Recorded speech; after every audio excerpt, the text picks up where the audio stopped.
yang serba digital ini, semua orang sudah familiar rasanya dengan sesuatu yang berbau digital.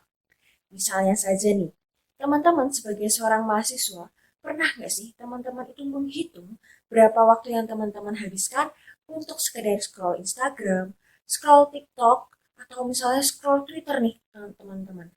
Kadang-kadang rencananya itu memang cuma 5 menit nih, dengan embel-embel self-reward. Kemudian keterusan, bahkan sampai 1 jam.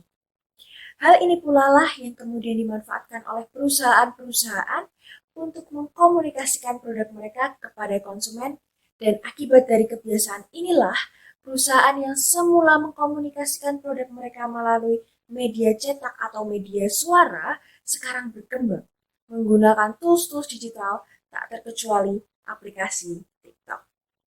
Oleh karena itu, bersama saya, Fasya Pavita Rehan, pada video kali ini kita akan membahas mengenai bagaimana platform TikTok bisa mendisrupsi industri iklan di Indonesia.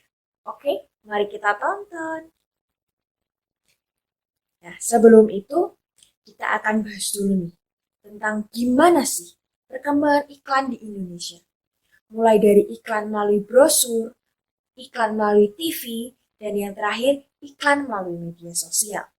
Yang pertama nih teman-teman, iklan melalui brosur dan audio. Nah, mungkin di sini teman-teman anak 2000-an kenal nih sama tagline ini. Aku dan kau, suka dan kau. Nah, pada era ini, iklan itu dibuat dengan durasi yang cukup pendek, tetapi diisi oleh tagline-tagline yang cukup membekas bagi para audiensnya. Hal ini dikarenakan pada jenis ini belum ada media yang dapat memvisualisasikan suatu iklan sehingga perusahaan harus mampu memberikan kesan yang kuat dalam waktu singkat. Nah, pada era ini, iklan itu cenderung memiliki wording yang berani nih dan bold bagi audiensnya. Yang kedua nih teman-teman. Nah, mungkin teman-teman semuanya tumbuh dan besar di era ini ya. Kita sering melihat banyak sekali iklan-iklan yang divisualisasikan dengan cara-cara yang kreatif dan unik. Tak jarang, banyak iklan yang ditampilkan out of the box, seperti misal iklan Exis pada tahun 2015. Mungkin teman-teman masih ingat ya dengan iklan ganteng dikit cekrek, ganteng banyak cekrek-cekrek. Nah, iklan ini nih menceritakan tentang keunggulan Exis, yaitu memberikan bebas upload foto dengan storyline dan visualisasi yang jenaka.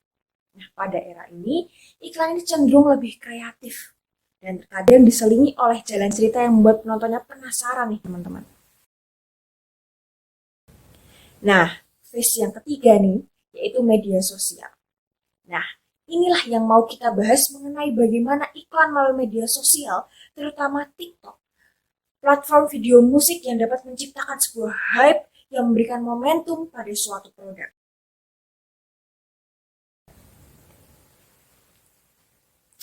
Lalu apa sih magic dari aplikasi asal Tiongkok ini? Mungkin di sini teman-teman sudah nggak asing lagi ya dengan istilah racun TikTok. Nah, istilah ini timbul karena platform yang namanya semakin melejit sejak awal pandemi ini merupakan aplikasi yang mampu menciptakan gelombang hype yang cukup besar pada pasar Indonesia.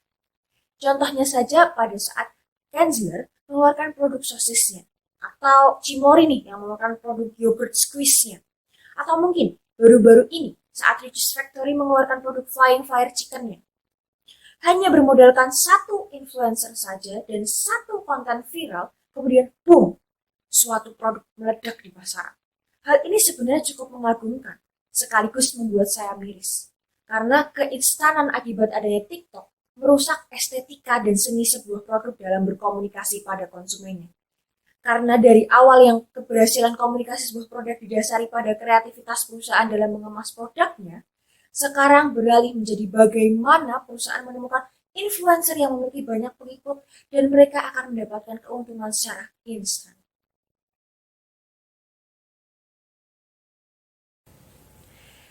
Nah, kemudahan yang dimiliki oleh TikTok membuat industri periklanan mengalami kelesuan dalam inovasi, mematikan imaji, dan merusak seni dalam berkomunikasi.